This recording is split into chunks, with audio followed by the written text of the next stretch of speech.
Bonjour et bienvenue pour un nouvel épisode de La boulimie, ça suffit. Cet épisode s'intitule Le petit déjeuner, quelques notions historiques. Café noir ou chocolat chaud? Salé ou sucré? L'histoire du premier repas de la journée réserve bien des surprises du XVe siècle à nos jours. Le petit déjeuner traverse le monde et modifie autant les rites alimentaires que les pratiques sociales.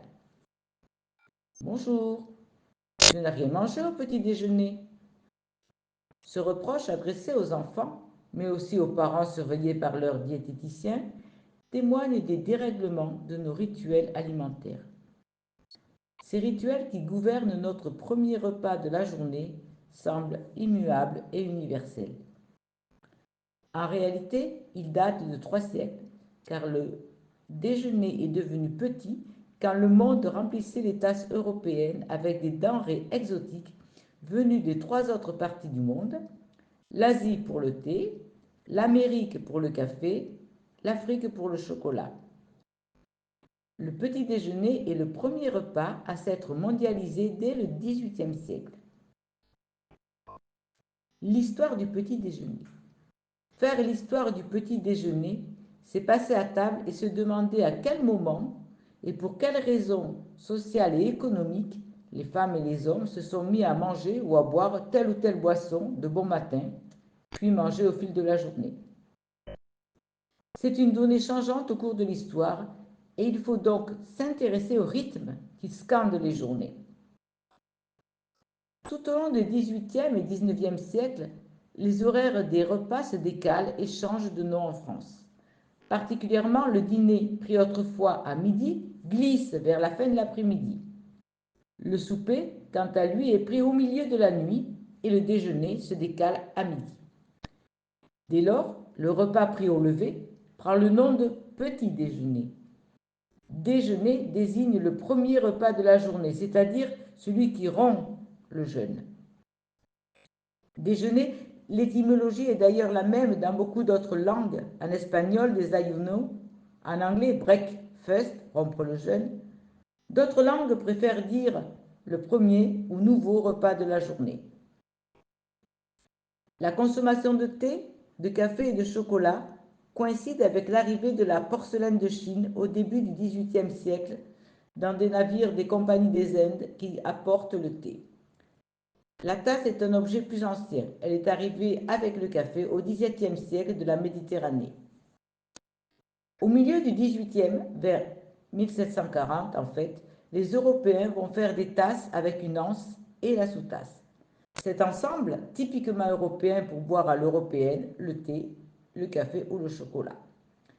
La théière est plus large pour dégager les arômes, la cafetière est plus haute pour garder la chaleur et la chocolatière possède un trou nécessaire pour pouvoir laisser passer le fouet qui sert à faire mousser ce chocolat. L'histoire des boissons. Que manges-tu le matin pour ton petit déjeuner? Que bois-tu? Du chocolat au lait? Un bol de café? Du café au lait? Du thé? Avec une tartine ou sans? De pain grillé? Une viennoiserie? Dans les archives de la télévision française de 1971, le café au lait ou encore le chocolat ont une place centrale familière dans le petit déjeuner des enfants.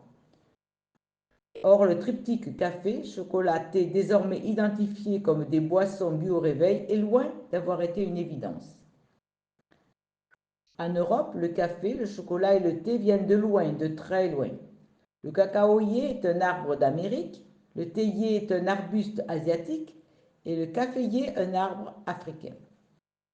Or, ce sont des arbres qui se nourrissent de soleil et d'humidité et qui ne peuvent pas être cultivés en dehors de zones tropicales ou subtropicales. Au fil des échanges, des conquêtes et des colonisations qui commencent dès le XVe siècle, les Européens s'emparent, par goût, mais aussi dans un but économique, de ces nouvelles plantes dès la fin du XVIe siècle. Le chocolat est apprécié dans les monastères, puis parmi les colons de Nouvelle-Espagne. Au même moment, des chocolateries apparaissent à Madrid dans les années 1590. En France, en Angleterre, en Hollande ou encore au Portugal, On boit et on mange du chocolat lors de grands événements royaux ou princiers. En parallèle, le café s'impose à partir du XVIIe siècle, après s'être longtemps diffusé dans les empires perses et ottomans. Le thé devient quant à lui une passion anglaise dès le début du XVIIIe siècle, grâce à la Compagnie des Indes qui fait la jonction commerciale entre l'Orient et l'Occident. Mais ces plantes que l'on infuse, que l'on broie ou que l'on pile sont trop souvent amères pour les papilles. À peine les accidentaux réveillés, pour s'imposer comme boisson de la première heure, les Européens ajoutent alors beaucoup de sucre ou du lait. Ce sont ces petits ajustements gustatifs et ces circulations mondiales qui ouvrent la voie à ces boissons si familières sur notre table matinale. Le petit déjeuner est donc le résultat de la mondialisation.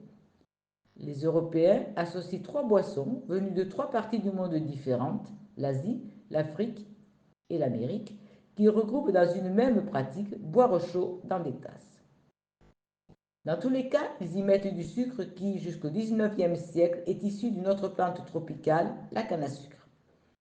C'est pour constituer une réserve de sucre que les Européens s'étaient approprié les îles de l'Atlantique, Madère, les Açores, les Canaries. Des plants de canne à sucre étaient d'ailleurs dans les cales des caravelles de Christophe Colomb dès son deuxième voyage. Il fallait savoir si les terres qu'on venait tout juste de découvrir permettaient la culture de la canne à sucre.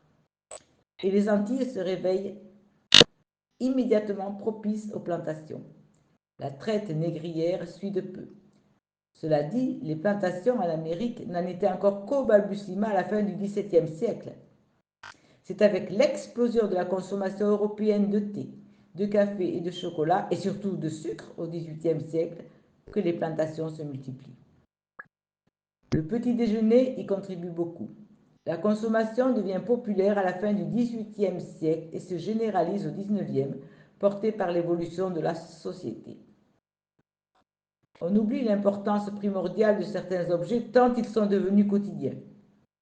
Le réveil matin, désormais bien souvent invisible parce qu'intégré à nos téléphones portables, est pourtant fondamental dans l'histoire du petit déjeuner.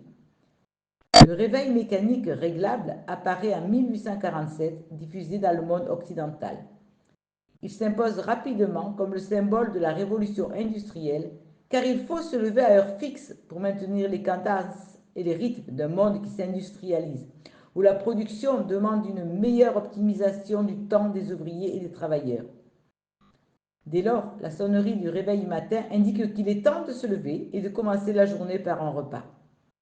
La journée étant de plus en plus harassante dans les usines et les manufactures, on encourage la consommation d'excitants comme le thé et le café. En 1819, le chimiste allemand Ferdinand Runge identifie la caféine et ses vertus excitantes. En plus de la boisson, on conseille de manger du pain, des céréales et du sucre pour apporter et assurer un apport calorique suffisant aux travailleurs. Le petit déjeuner, martelé par la sonnerie du réveil, devient donc codifié et de plus en plus utilitaire. Il doit accélérer la transition entre le temps du repos et le temps passé au travail. C'est dans un monde réglé par les horloges que le rituel alimentaire matinal s'enracine comme une norme pour tous. Ce n'est que dans la seconde moitié du XIXe siècle que le cacao devient la boisson des enfants. Au siècle précédent, cette boisson avait une réputation ciblant surtout les adultes. On lui attribuait alors les vertus qu'on prête aujourd'hui au Viagra. Casanova écrit qu'il y a mieux que le champagne pour mettre les dames en condition. C'est la découverte des effets de la caféine présente dans le café et le thé, mais absente du cacao, qui a rendu le bol de chocolat le petit déjeuner type pour les enfants. Cela dit, l'emploi du temps n'est pas le même partout.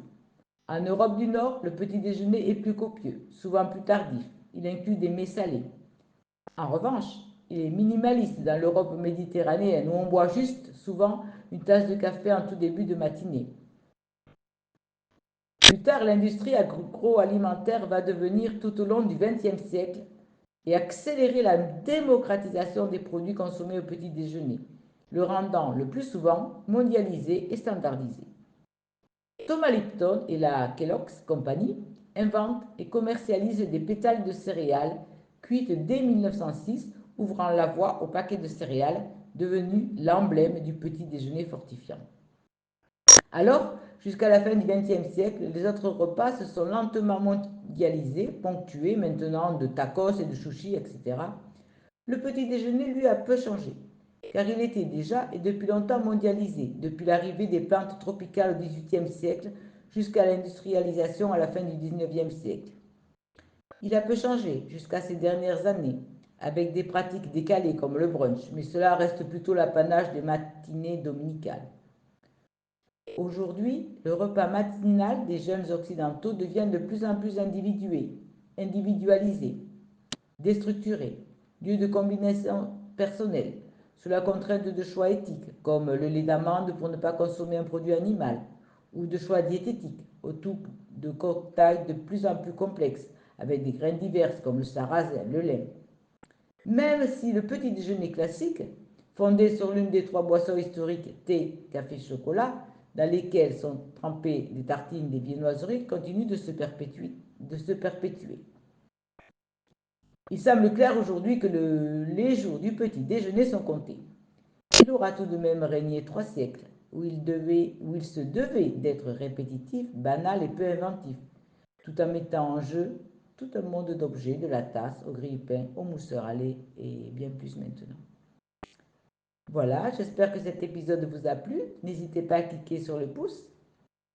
Et vous, où en êtes-vous de votre côté avec le petit déjeuner? N'hésitez pas à partager vos commentaires. Je vous dis à très bientôt. Bonne semaine.